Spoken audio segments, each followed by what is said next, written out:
की शुरुआत होती है एक पारंपरिक जापानी मिठाई की दुकान के व्यस्त रसोई से। वहां दुकान या मालिक नागामू का पिता स्वादिष्ट मिठाइयां तैयार कर रहा होता है। उसकी पत्नी पूछती है कि उनकी दत्तक बेटी इत्सुका कहाँ है। वह सोचते हैं कि शायद इत्सुका अभी भी स्टेशन पर है। इधर इत्सुका अपने खोए हुए असली पिता को ढूंढने की कोशिश कर रही है। वह एक व्यक्ति को देखती है जो उसे अपने पिता जैसा लगता है और उसकी ओर दौड़ती है, लेकिन जब पास जाती है तो उसे एहसास होता है कि वह उसका पिता नहीं है। दुखी होकर वह वहां से भाग जाती है।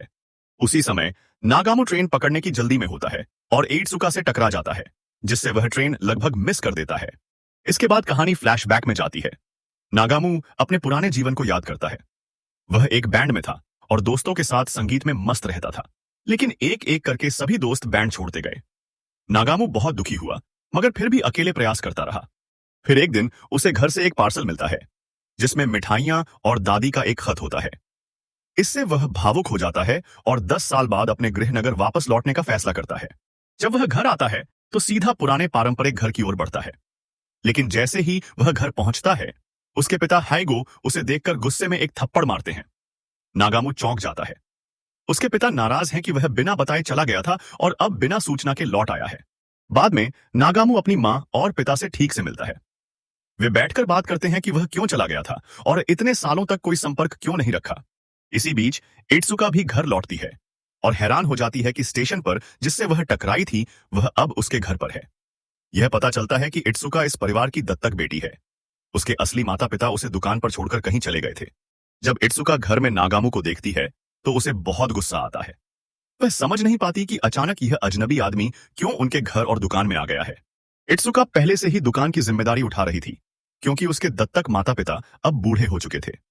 वह बहुत परिपक्व, मेहनती और जिम्मेदार लड़की थी, जबकि नागामू को वह गैर जिम्मेदार समझती थी। इत्सुका को लगता है कि नागामू इस दुकान को संभालने के लायक नहीं है। वह गुस्से में होती है, लेकिन फिर भी चुपचाप अपने काम में लग जाती है। वह दुकान पर कड़ी मेहनत करती है, जबकि नागामू जब सोने गया तो बिना खाना खाए ही सो गया। इस बात से इत्सुका और भी चिढ़ जाती है। अगले दिन नागामू को दुकान का काम सीखना पड़ता है। उसे 50 पुशअप्स करने को कहा जाता है, ताकि वह शारीरिक और मानसिक रूप से तैयार हो सके। नागामू की मां फूकी उससे बात करती है और बताती है कि इत्सुका को इसलिए प्रशिक्षित किया जा रहा है क्योंकि वे दोनों अब्बा बूढ़ हो या नशीजा अनेसफुड़े हो रहे हैं। नागामू इत्सुका को काम करते देखता है और यह महसूस करता है कि वह जितनी जिद्दी है उतनी ही जिम्मेदार भी है। धीरे धीरे नागामू और इत्सुका के बीच एक रिश्ता बनने लगता है। एक दिन इत्सुका ने कुछ लोगों को दुकान के बाहर धूम्रपान करते हुए देखा और उन्हें वहां से भगा दिया। नागामू ने उसे समझाया कि वह ऐसे मामलों में बड़ों को हस्तक्षेप करने दे, लेकिन इत्सुका को नागामू की सलाह पसंद नहीं आई। वह उसे अब भी गैर जिम्मेदार समझती थी। हालांकि दिन बीतते गए और ग्राहक धीरे धीरे फोन पर ऑन ऑर्डर देने लगे। सभी को इत्सुका की मेहनत और व्यवहार अच्छा लगने लगा, जिससे वह खुश हो गई। एक दिन एक बड़ा ऑर्डर आया, लेकिन दोपहर तक ग्राहक उसे लेने नहीं आए। इत्सुका को चिंता हुई कि दुकान को नुकसान होगा, तो उसने खुद मिठाइयां पास पड़ोस में जाकर बेचने की कोशिश की, लेकिन किसी ने ध्यान नहीं दिया। तभी नागामू एक मजेदार मिठाई की टोपी पहनकर आया और गिटार बजाकर लोगों का ध्यान आकर्षित करने लगा। धीरे धीरे लोग आने लगे और सारी मिठाइयां बिक गईं। शाम को इत्सुका और नागामू ने साथ बैठकर मिठाइयां खाईं और बातें की। इसी दौरान नागामू ने पहली बार बताया कि वह घर क्यों छोड़कर गया था। उसका अपने दादाजी से गहरा रिश्ता था और जब वे गुजर गए तो नागामू टूट गया और घर छोड़कर चला गया। इत्सुका पहली बार नागामू की भावनाएं समझ पाई और उसने महसूस किया कि शायद वह उतना खराब इंसान नहीं है जितना वह समझती थी। इस भाग में कहानी एक नई लड़की मित्सुरु के बारे में शुरू होती है। वह स्कूल की एक छात्रा है जिसे गाने का बहुत शौक है, लेकिन वह शर्मीली है, इसलिए वह YouTube पर मास्क पहनकर अपना गाना अपलोड करती है ताकि दोस्त उसे पहचान न सकें। जब मित्सुरु स्कूल जाती है तो उसके दोस्त नागामू की बात करने लगते हैं। वह वीडियो जिसमें नागामू मिठाई की टोपी पहनकर गिटार बजा रहा था वायरल हो गया था। हो मित्सुरु भी बातचीत में शामिल हो जाती है और फिर वह दुकान पर काम करने के लिए जाती है। उधर दुकान पर नागामू भावुक हो जाता है, क्योंकि जिन मिठाइयों को वह खाना चाहता था वे ग्राहक ले जाते हैं। उसकी मां फूकी और इत्सुका उसे समझाती हैं कि वह हर बार ग्राहक के सामने रोया न करे। यह आदत बचपन से उसकी रही है। तभी मित्सुरु वहां आती है और नागामू को रुमाल देती है, लेकिन रुमाल की जगह गलती से अपने छोटे भाई की चड्डी दे बैठती है। इस पर दोनों हंस पड़ते हैं। बाद में इत्सुका मित्सुरु को धन्यवाद देती है, क्योंकि उसकी मदद से वह टेस्ट में पूरे अंक लाई थी। मित्सुरु को अच्छा लगता है कि वह किसी की मदद कर पाई। उस शाम नागामो उनकी बातें सुनता है और मुस्कुराता है, जबकि उसकी मां सिर हिलाकर कहती है, बिल्कुल लड़कियों को ताकने जैसा मत करो। फिर फूकी मित्सुरु को उसकी दादी की पुण्यतिथि के लिए मिठाइयां देती है। मित्सुरु भी बताती है कि उसने जो की चेन बनाए थे वो दुकान में अच्छे से बिक रहे हैं। वह वादा करती है कि और बनाएगी। नागामो उससे कहता है कि वह उसके लिए मनपसंद शेप में एक की चेन बनाए।